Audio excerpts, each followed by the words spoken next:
Hello everyone, academy clastic channel पे आप लोगों का स्वागत है।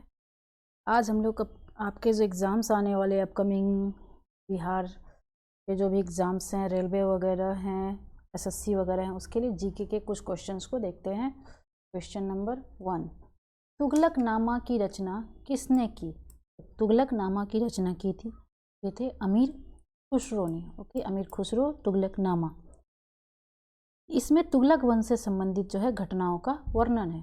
दिल्ली सल्तनत के किस शासक को गुलाम का गुलाम कहा जाता है? तो इल्तुतमिश को जो है गुलाम का गुलाम कहा जाता है। ये दिल्ली सल्तनत के शासक थे। इसे दिल्ली सल्तनत का वास्तविक संस्थापक भी माना जाता है, इल्तुतमिश को। दारुल सफ़ा की स्थापना किसने की थी? दारुल सफ़ा, इसकी स्थापना फिरोज शाह तुगलक ने की थी। ठीक है, यह राजकीय अस्पताल था, दारुल सफ़ा।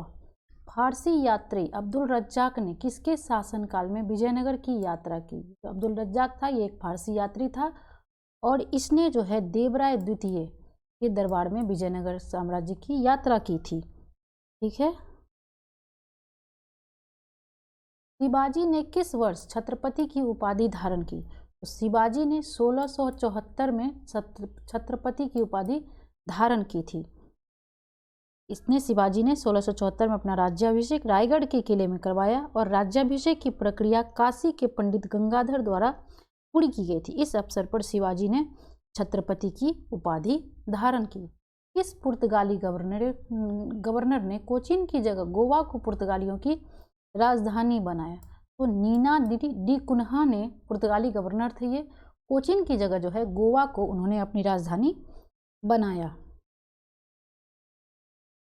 अंग्रेजों एवं फ्रांसीसियों के बीच पेरिस की संधि कब हुई? पेरिस की संधि हुई थी अंग्रेज और फ्रांसीसियों के बीच 1763 में। पूछा जाता है कि पेरिस की संधि किनके किनके बीच हुई थी? तत्वबोधिनी सभा की स्थापना किनके द्वारा की गई थी?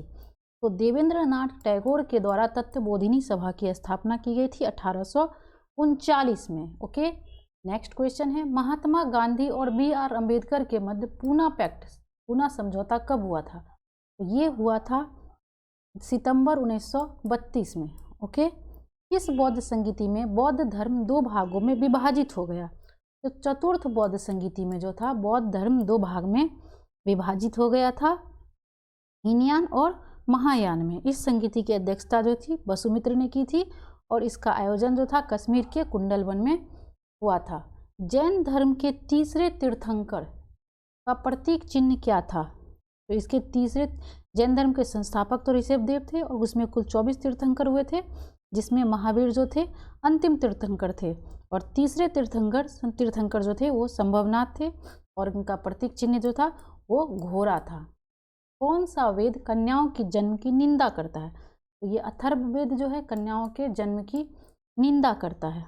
ओके, सर्वप्रथम भारत पर होने वाले हून आक्रमण की जानकारी किससे प्राप्त होता है? तो ये भीतरी स्तंभ लेख से जो है भारत पर जो सर्वप्रथम हून आक्रमण हुआ था उसके बारे में जानकारी मिलती है। इस स्तंभ लेख का संबंध जो है स्कंदगुप्त से है। वैदिक काल में जीवन भर अविवाहित रहने वाली महिला को क्या कहा जाता था? इसे अब अमाजू कहा जाता था। ये क्वेश्चन बहुत बार पूछा गया है।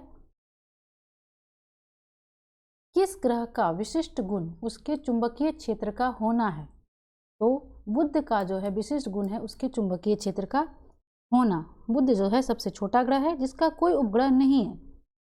यह सूर्य के सबसे नजदीक का ग्रह है। ओके, इसका सबसे विशिष्ट गुण चुंबकीय क्षेत्र का होना है। भूमध्य सागर का प्रकाश और स्तंभ किस ज्वालामुखी को कहा जाता है? लाइट ऑफ भूमध्य सागर। ठीक है, इसे कहा जाता है, ये कहा जाता है स्ट्रोम्बेली ज्वालामुखी को। ओके, भूमध्य सागर का प्रकाश स्तंभ। कौन सा देश स्थलरुद्ध देश नहीं है? तो थाईलैंड जो है यह स्थलरुद्ध देश नहीं है। स्थलरुद्ध देश का मतलब होता है जिसकी सीमा समुद्र को नहीं छूती है। ठीक है, जब आसवान बांध किस नदी पर स्थित है? आसवान बांध जो है ये नील नदी पर स्थित है। नील नदी का उद्गम स्थल जो है विक्टोरिया है और नील विश्व की सबसे लंबी नदी है जबकि अमेजन विश्व की सबसे चौड़ी नदी है। ओके, बाबा बूदन की पहाड़ी ठीक है। बाबा बुदन की पहाड़ी किस राज्य में स्थित है? ये भी क्वेश्चन बहुत बार पूछा गया है। ये कर्नाटक राज्य में स्थित है बाबा बुदन की पहाड़ी। ठीक है, बाबा बुदन की पहाड़ी, ब्रह्मगिरी की पहाड़ी, दोनों जो है कर्नाटक में स्थित है और ये दोनों धारवाड़ पठार का भाग है। कौन सी नदी कृष्णा की सहायक नदी नहीं है? कोयना, मूसी, दूधगंगा या जलांगी? तो इसमें पूछा जा रहा है कौन सी नदी कृष्णा की सहायक नदी है, कृष्णा की सहायक नदी है।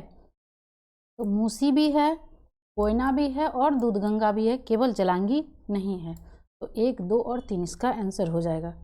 नेक्स्ट है, भारत में सर्वाधिक वर्षा किस मानसून के कारण होती है? भारत में सबसे ज़्यादा वर्षा जो है वो दक्षिण पश्चिम मानसून के कारण होती है। इस मानसून का विस्तार जून से सितंबर माह तक होता है और इस मानसून के कारण लगभग 74% वर्षा होती है भारत में। पड़ोसी देश बांग्लादेश के साथ कितने भारतीय राज्य सीमा साझा करते हैं? तो इसके साथ जो है पड़ोसी देश बांग्लादेश के साथ 5 भारतीय राज्य की सीमा लगती है। ओके, असम, मिजोरम, पश्चिम बंगाल, मेघालय और त्रिपुरा। भारत और चीन के मध्य मैकमोहन रेखा का निर्धारण किस वर्ष किया गया था? मैकमोहन रेखा भारत और चीन के बीच में है। ठीक है, और इसका निर्धारण जो है 1914 में किया गया था। राष्ट्रीय आय समिति का गठन किसकी अध्यक्षता में किया गया था? तो ये पीसी महालनोबिस के अध्यक्षता में किया गया था 1949 में।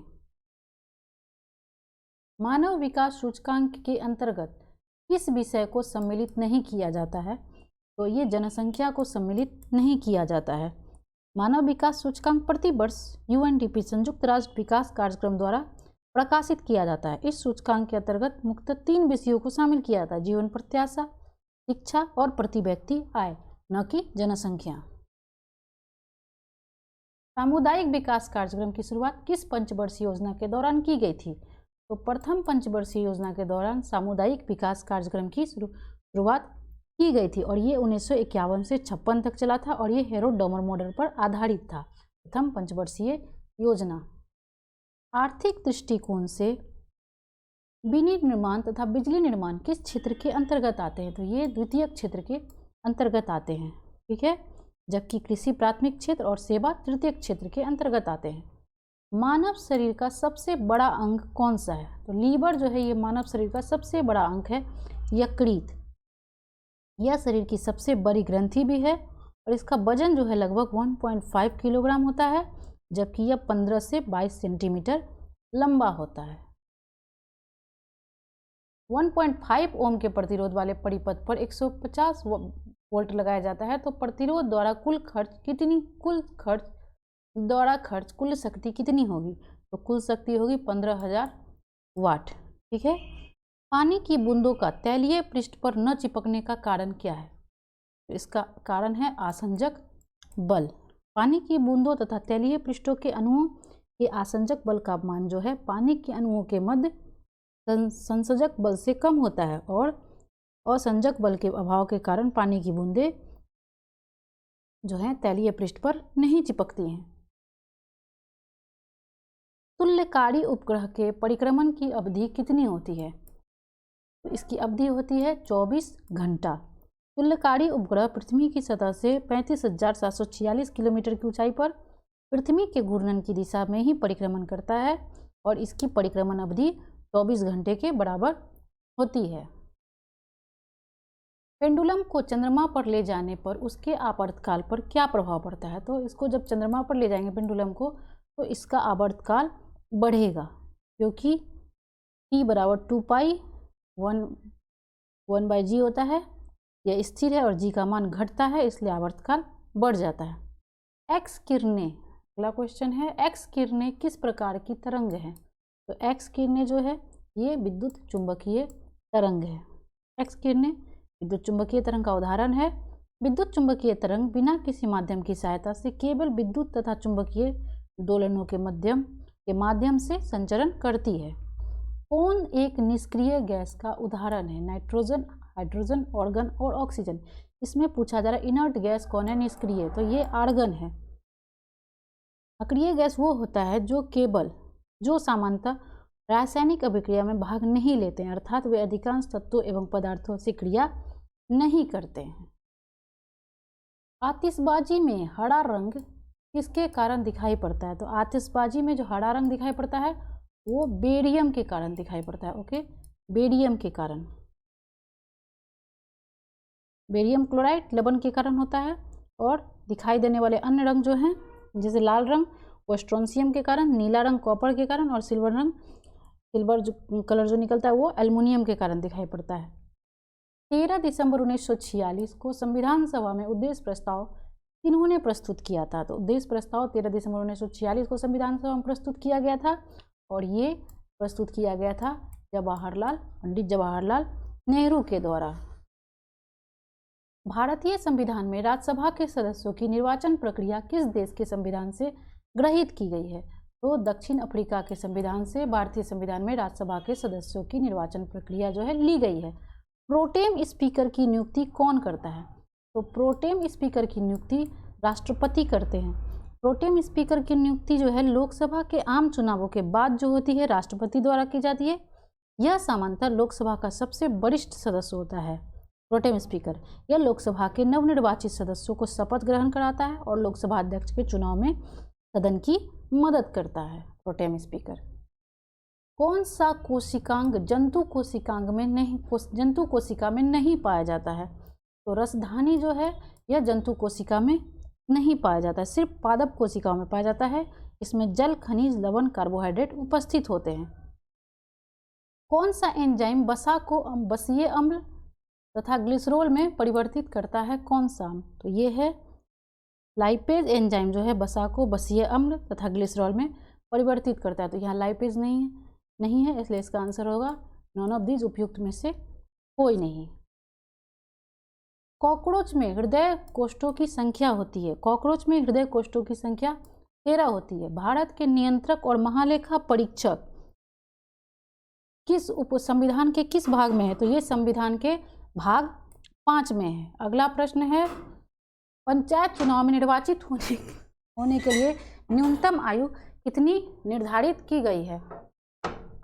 पंचायत चुनाव में निर्वाचित होने के लिए न्यूनतम आयु निर्धारित की गई है कितनी? 18 वर्ष, 21 वर्ष, 25 वर्ष और 30 वर्ष। तो पंचायत चुनाव में निर्वाचित होने के लिए जो है आयु जो है ये 21 वर्ष निर्धारित की गई है। ठीक है।